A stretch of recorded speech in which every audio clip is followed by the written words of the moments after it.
श्री आस्करण जी महाराज नाम के महाभागवत हुए हैं, जो अपने लोग नाम कीर्तन करते हैं श्रृंगार आरती के बाद। हाँ, आस्करण मधुकर जयमल नृप हरिदास जन दासा, ऐसा आता है। तो आस्करण जी के इष्ट श्री राधा मोहन जो थे, इन्होंने विचार किया कि राजकाज में हर क्षण कोई न कोई जब सेवा में बैठते तो राजा, तो आप ये सलाह, ये सेवा, ये सब बंद कर देना चाहिए। जिस समय हम श्री जी की सेवा में है उस समय अन्य कोई वार्ता नहीं, अन्य कोई नहीं, बस उन्हीं के रूप गुण का चर्चा करते हुए। अगर हम सेवा में हैं तो उनका चर्चा का तात्पर्य है पद गुनगुनाते, जिस समय की जो हम सेवा कर रहे हैं उस समय के पद गुनगुनाते हुए या उनकी रूप माधुरी में चित्त लगाए हुए सेवा में। इससे बड़ी कोई बात नहीं। यदि सेवा मिल गई श्री जी की तो आप ये समझ लीजिए कि आप श्री जी के पास जाने का पास मिल गया आपको। बड़े बड़े महापुरुषों ने कहा भजन करना, साधना करना, ये सब हो सकता है, लेकिन प्रभु की सेवा में अनुराग, गुरु की सेवा में अनुराग, संत सेवा में अनुराग, समाज सेवा में भगवत भाव से अनुराग, ये बहुत कठिन बात है। ऊर्ध्वबाहु विरोमेश न कश्चित शृणोति में, धर्मादर्थश्च कामश्च किम धर्मम न सेव्यते।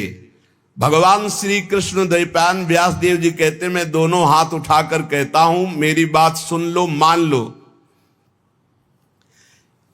सेवा से सब प्रकार की संपत्ति प्राप्त हो जाती है, जो चाहिए आपको, लौकिक पारलौकिक।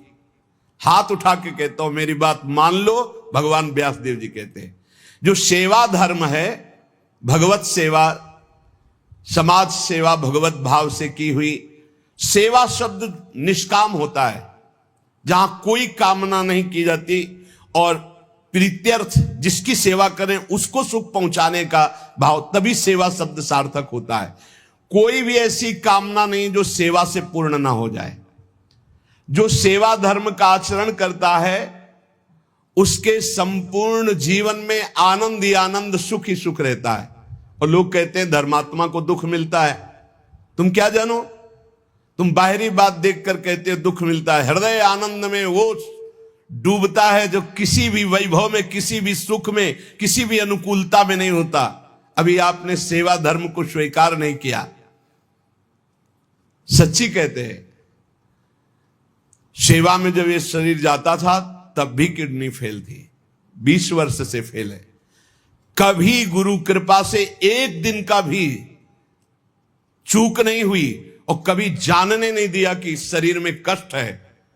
7 बजे से लेके कभी कभी 11 बजे तक सेवा का सौभाग्य मिलता, बिल्कुल कभी नहीं जानने दिया। बड़ी से बड़ी सेवा की जो आज्ञा हुई तो वही गुरु बल सब कार्य कराता था। कहीं सेवा में कभी ऐसा में नहीं, जब सेवा के बाद आए तो भले लेट गए, फिर सामर्थ्य नहीं रही भिक्षा भी मांगने की, पर जब सेवा में गए तो एक अपार सामर्थ्य गुरु कृपा से आ जाती थी। सेवा में एक अद्भुत सामर्थ्य है। समस्त कामनाओं के बीज, वासनाओं का नाश करने की सामर्थ्य भगवत सेवा में है।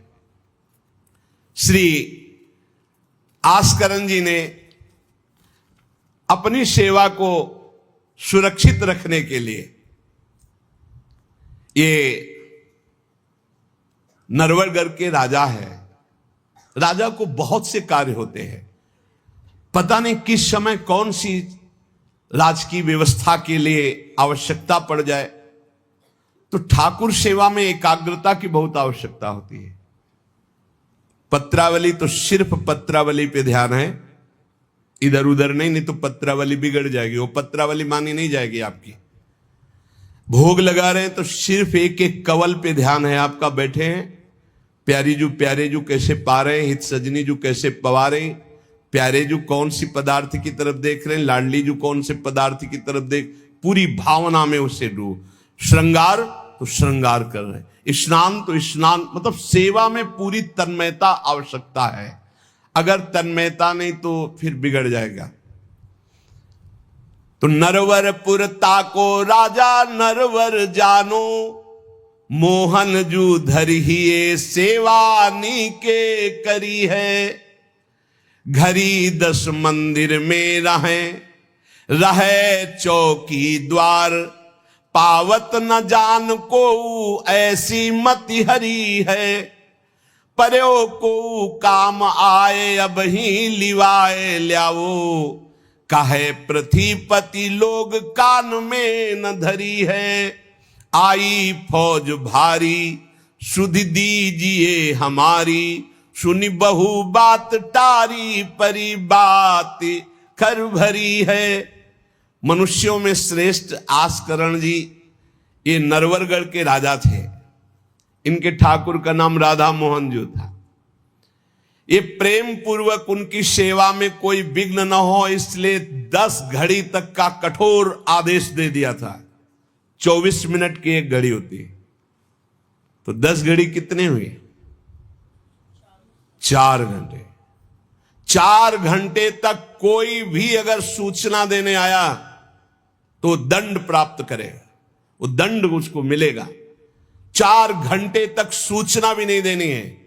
जिस समय वो राधा मोहन जी की सेवा में गए तो द्वारपाल खड़े हो जाते थे, कोई भी अंदर प्रवेश नहीं करेगा। किसी भी तरह की कोई विपत्ति आ जाए, आग लग जाए, फिर भी सूचना नहीं देनी है। 4 घंटे सेवा में ये शिक्षा लेनी चाहिए। अपनी जब ठाकुर सेवा करें, हम कहते तभी करो, सब निपटा लो पहले फिर ठाकुर सेवा करो। ऐसा नहीं है कि जल्दी जल्दी तुम्हारा चित्त कहीं लगा हुआ है। अगर घर गृहस्थी में हो तो हम कई बार एकांतिक में बोल चुके हैं, पहले अपने पति पुत्र की तैयारी कर दो। उनको ऑफिस जाना है, उनको विद्यालय जाना है, सबकी तैयारी कर दो, जय जयकार करके उनको पवाओ। फिर इसके बाद अपने ठाकुर को स्नान कराओ, ठाकुर को भोग लगाओ, निश्चिंत हो करके। चित्त वृत्ति बार बार दौड़ रही है, ठीक बात नहीं। अगर हमें कभी कोई और कार्य हुआ तो हम पहले वो कार्य करते थे, फिर राधा वल्लभ जी के दर्शन जाते थे, क्योंकि हम राधा वल्लभ जी के दर्शन में खड़े वही चिंतन करेंगे, वो उनके पास जाना है तो पहले उनके पास हुआ है, फिर अगर कोई कार्य है तो हम वो निपटा के तब जाएंगे।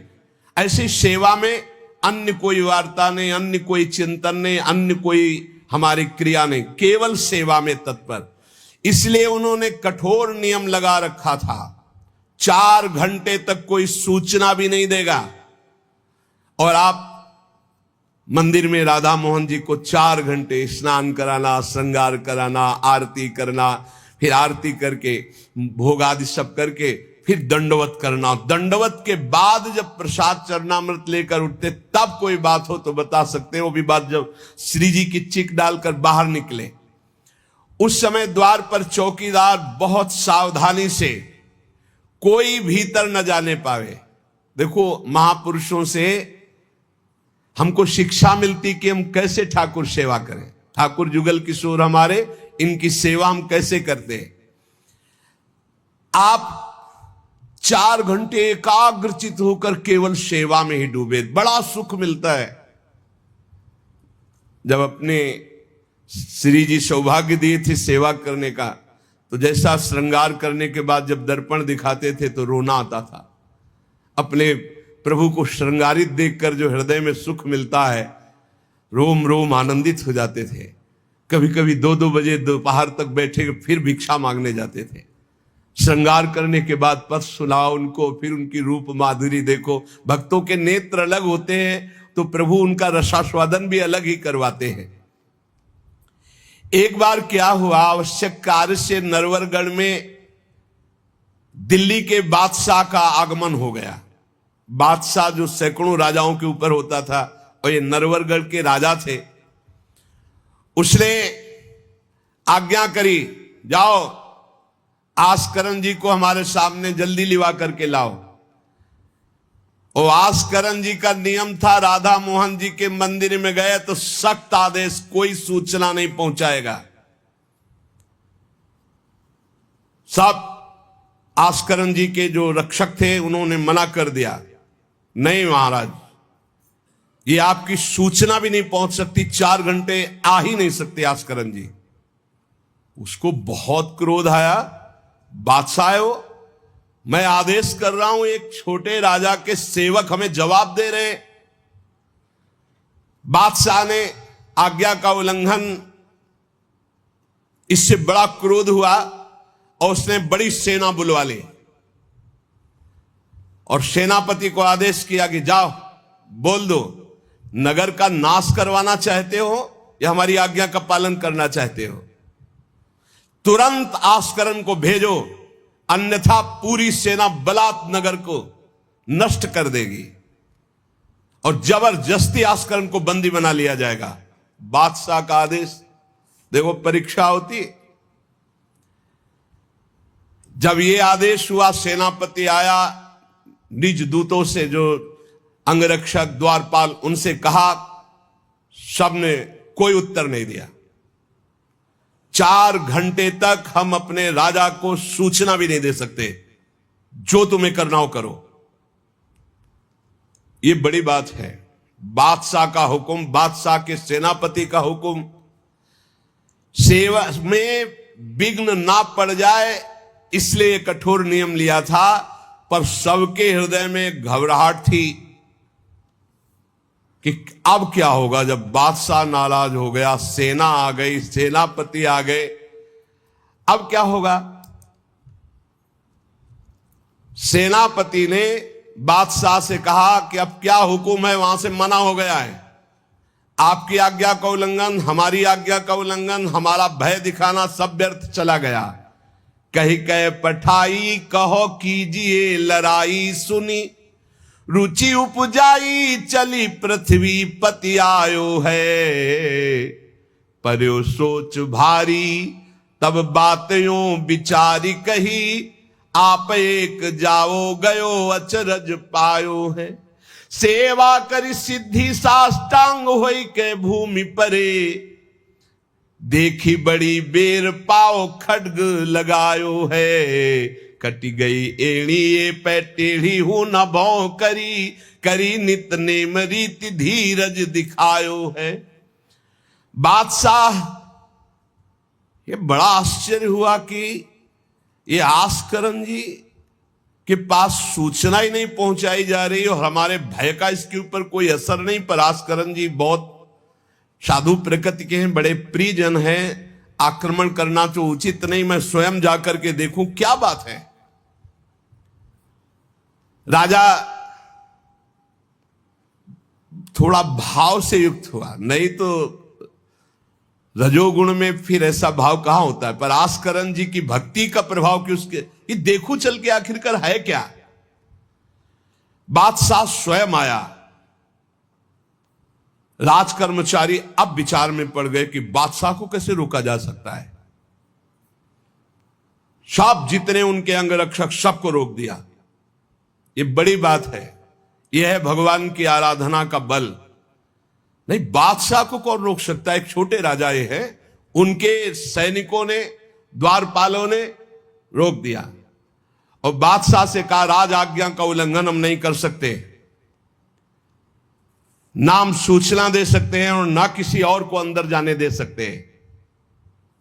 किसी और को अंदर नहीं जाने दे तो हम जा सकते हैं? बोले हां, आप बादशाह हैं, आप जा सकते हैं, लेकिन आपके साथ कोई नहीं। बादशाह राजी हो गया। देखे आखिरकार अंदर क्या है। वहां जाके देखा तो आस्करण जी की सेवा हो चुकी थी संपूर्ण। अब वो दंडवत कर रहे थे। कई बार हमने प्रार्थना की है उपासकों से कि 11 दंडवत, 21 दंडवत, 51 दंडवत, 108 दंडवत, जितनी सामर्थ्य हो नियम ले लो, रोज करो। 4 परिक्रमा करो श्री जी की और 11, 21, 51, 108 दंडवत करो। जो स्त्री शरीर के साधक हैं वो पंचांग दंडवत करें। पंचांग किया, खड़े हो गए, हाथ जोड़ा, मंत्र जपा, फिर पंचांग किया, फिर खड़े हो गए। ऐसे ही जो पुरुष शरीर साधक है वो साष्टांग करें। साष्टांग किया मंत्र जपते हुए, फिर खड़े हो गए, हाथ जोड़ा, फिर मंत्र जप कर प्रणाम किया, फिर साष्टांग, फिर ऐसे। हमें लगता है कि होती होगी दंडवत, करते होंगे, क्योंकि ये नियम तो बहुत पहले से दिया और ये करना ही चाहिए। सच्ची कहते हैं बड़ा सुख मिलता है जब अपने इष्ट के चरणों में साष्टांग लौट कर और उनकी तरफ देखते हुए। बहुत कृपा होती, बहुत कृपा होती। यावत स्वस्थमिदम कलेवरम यावत च दूरे जरा, जब तक ये शरीर स्वस्थ है बुढ़ापा दूर है। आनंद लूट लो भाई, ये कमाने का समय गंवाने का नहीं है। आस्करन जी अपने ठाकुर की संपूर्ण सेवा करके दंडवत अपनी पूरी कर रहे थे। अब जैसे 108 दंडवत तो समय लगेगा। हमने देखा है पूज्य सदगुरुदेव भगवान को अस्वस्थ शरीर में, अस्वस्थ अवस्था होने पर भी, बुखार है पर दंडवती अपनी पूरी करते हुए, नियमावली पूरी करते हुए देखा। क्योंकि जैसे ब्रज की 84 कोस की परिक्रमा में तो श्री जी साथ थी, बहुत थकान, बहुत शरीर कष्ट में, पर आप अपनी दंडवती जरूर पूरी करते। गुरुदेव भगवान को देखा। महापुरुष नियमनिष्ठ होते हैं, जो नियम ले लिया उससे तोड़ते नहीं। जय बजे आरती होती है, आप देख लो, 5 मिनट के अंतर की बात नहीं कह सकते, नहीं, आपको ठीक समय से आरती मिलेगी। जय बजे वो टहलने के लिए वही उनका समय होगा। महापुरुषों की पहचान होती है, उनकी एक रस दिनचर्या चलती, उनकी दिनचर्या में फर्क नहीं पड़ेगा, शरीर में भले फर्क पड़ा हो, चाहे बुखार हो, चाहे जुकाम हो, चाहे जो भी पीड़ा हो, दिनचर्या में फर्क नहीं पड़ सकता। ये महापुरुषों की पहचान होती है। आस्करन जी साष्टांग लेट करके दंडवत कर रहे थे। अब को बादशाह जाएगा तो बादशाह कोई साधारण तो है नहीं, उसकी बाजूबंद, उसके सब झनन भनन आवाज तो होती है, पता भी चलता है कि कोई आ गया। मुड़ करके भी नहीं देखा बादशाह की तरफ, बस बार बार साष्टांग दंडवत, खड़ा खड़ा देखता रहा। 108 दंडवत, 2-4 हो तो बड़ी देर हो गई, ना बादशाह से बात, न सलाम, न कोई, बस वो अपनी साष्टांग दंड। ये होना चाहिए। आप श्रृंगार कर रहे हैं तो श्रृंगार में ही दृष्टि होनी चाहिए, दंडवत कर रहे हैं तो किसी की तरफ नहीं, सिर्फ दंडवत के सामने प्रिया प्रीतम है, हम बार बार दंडवत कर रहे हैं। ये उपासकों की एक एकाग्रता होती है। भला सोचो, बादशाह पास खड़ा है तो ऐसे लेटे लेटे भी तो देख सकते थे, बिल्कुल नहीं देखा। राजा को, बादशाह को बड़ा आवेश आया कि इतनी देर से मैं खड़ा हूं, पहले तो वहीं सब नाना करते रहे, इतनी देर से खड़ा हूं, ना कोई प्रणाम, ना नमस्कार, ना हमारी तरफ देख रहा है, क्या है। तलवार निकाली और साष्टांग दंडवत कर रहे थे तो मारा, एक पैर की एड़ी कट गई, एड़ी कट गई, खून बह रहा है। साष्टांग दंडवत, फिर खड़े, फिर साष्टांग दंडवत, फिर खड़े, फिर साष्टांग दंडवत, बिल्कुल नहीं देख रहे कि एड़ी कट गई। सोचो जरा, ये भक्त की निष्ठा है उपासना की। यहां तो अगर एक चींटी काटेगी तो थोड़ी देर लौट करके पहले देखेंगे क्या हो रहा है, फिर दंडवत। एड़ी कट गई, लेकिन किसने काटा, ना ये बात देखी। एड़ी कटना कोई साधारण बात समझते हो? तलवार से पूरी एड़ी काट दी, कोई दुख नहीं, रक्तस्राव हो रहा है। अपने नियमानुसार कटी गई एड़ी, ए पे टेढ़ी हूं न भौं करी, ना तो आह निकला ना गुस्साई कि किसने ऐसा कर दिया। करी नित नेम रीति धीरज दिखा, धैर्य पूर्वक 108 दंडवत पूरी की। पूरा जब संपन्न कर लिया, इसके बाद पीछे हटे, चिक गिराई, क्योंकि समझ चुके थे कि ये तलवार चलाने की हमारे ऊपर हिम्मत केवल बादशाह की हो सकती, दूसरे की नहीं। कोई साधारण राजा नहीं, महाभागवत और महाबली है। इसलिए हमारे ठाकुर का सुखपूर्वक अपशयन हो। चिक डाली, उठ चिक डारी तब पाछे सो निहारी, कियो मुजरा बिचारी बादशाह तिरिझे हैं। हित की सच्चाई यह है नेको ना कचाई होत, चर्चा चलाई भाव सुनि सुनि भीजे हैं। बीते दिन को नृप भक्त सो समायो, पृथ्वीपति दुख पायो सुनी भोग हरि छीजे हैं। करे विप्र सेवा तिने गांव लिख न्यारे दिए, वाके प्राण प्यारे लाड़ करो कहीं धीजे हैं। आस्करन जी ने जब चिक डालकर पीछे मुड़कर देखा तो बादशाह तो शिष्टाचार के अनुसार जोहार किया।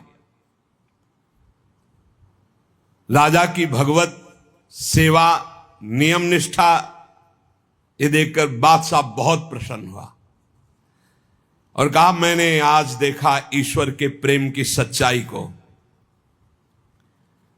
तुम्हारे में थोड़ा भी बनावटीपना नहीं, थोड़ी भी शिथिलता नहीं, तुम अपनी निष्ठा के धैर्यवान वीर हो। बादशाह ने आस्करण जी से भगवत प्रेम संबंधी कुछ चर्चाएं की और विचार अपने प्रकट किए कि आज मैं बहुत खुश और सौभाग्यशाली हूं कि तुम्हारे जैसा राजा मेरा जन है। बड़ा हृदय रस में डूब गया बादशाह का। यह है देखो सच्चाई भक्ति की। नहीं बादशाह के हुक्म को टाल देना, सेनापति की आज्ञा का उल्लंघन कर देना, बादशाह आया है साष्टांग दंडवत, कोई उसका आदर ना करना, ये सब भारी अपराधों में आता है। नहीं बादशाह आया और फिर दंडवत हो सके, नहीं पहले उससे बातचीत होगी, बाद में दंडवत होगी। नहीं अपनी निष्ठा के आगे नहीं, एड़ी काट दी गई फिर भी नहीं रुके। अब आस्करण जी सदैव अपने भगवत निष्ठा भगवत सेवा में मगन रहते।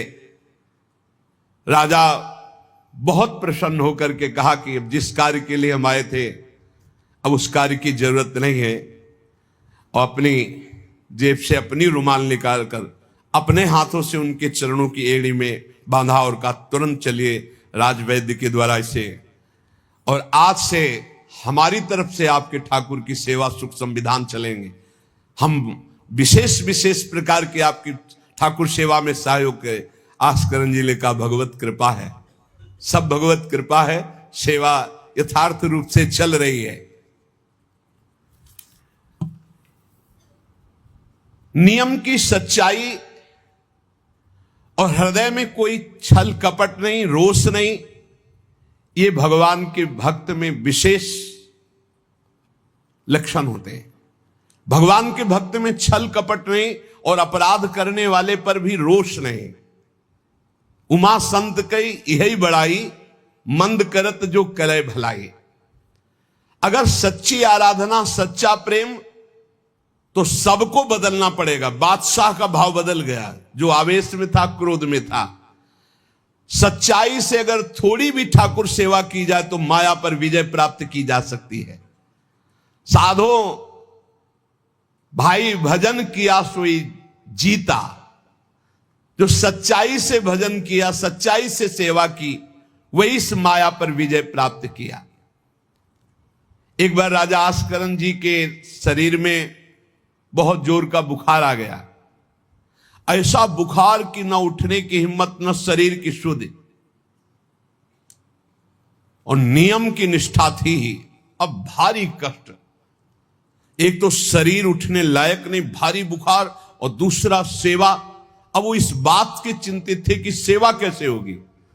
तो ठाकुर जी ने स्वप्न में अपने किसी निजजन पंडा से कहा, इनको किसी औषधि की जरूरत नहीं, मेरा चरणामृत पिला दो, ये स्वस्थ हो जाएंगे, सेवा में आ जाएंगे। वो गए और उनका ठाकुर जी ने स्वप्न में आकर के कहा है कि आप ठाकुर जी का चरणामृत पी लीजिए, आप स्वस्थ हो जाएंगे। वैसे तो चरणामृत रोज ही लेते थे। सेवा में जाने के पहले ठाकुर जी का चरणामृत जो पूर्व का था पिया, तत्काल सब खत्म हो। सेवा में बहुत बड़ी सामर्थ्य है, निष्ठा में बहुत बड़ी सामर्थ्य है ठाकुर जी के चरणामृत में। विश्वास करो, जो रोज चरणामृत पीता है अकाल मृत्यु नहीं हो सकती। अकाल मृत्यु हरणम सर्वव्याधि विनाशनम, कोई भी रोग परास्त नहीं कर सकता। आप रोज चरणामृत पिए। अरे भाई, आप अगर राधा नाम विराजमान किए स्नान कराते तो रोज श्री लाडली लाल का चरणामृत है। रामे लाडली जो धामे लालजू विराजमान है, प्रिया प्रीतम राधा नाम में विराजमान है। आप अगर सेवा नहीं विराजमान किए हुए हो तो विराजमान कर लो, जीवन काहे व्यर्थ करोगे। लेकिन जब तक सेवा ना विराजमान करो तो चले जाओ बिहारी जू, राधा वल्लभ जू, राधा रमन जू, राधा दो, कहीं भी मांगो चरणामृत मिल जाएगा। और रोज उसी में जल मिला करके रोज एक दक्कन रोज चरणामृत। अकाल मृत्यु हरणम सर्वव्याधि विनाशनम श्री कृष्ण पादोदकम पीत्वा पुनर्जन्म न विद्यते। जो रोज चरणामृत पीता है उसका पुनर्जन्म नहीं होगा। बड़ा से बड़ा रोग आएगा लेकिन उसको पीड़ा नहीं पहुंचा पाएगा, अकाल मृत्यु नहीं होगी। तो स्वप्न में ठाकुर जी ने कहा चरणामृत दे दो, सब सामर्थ आ जाएगी।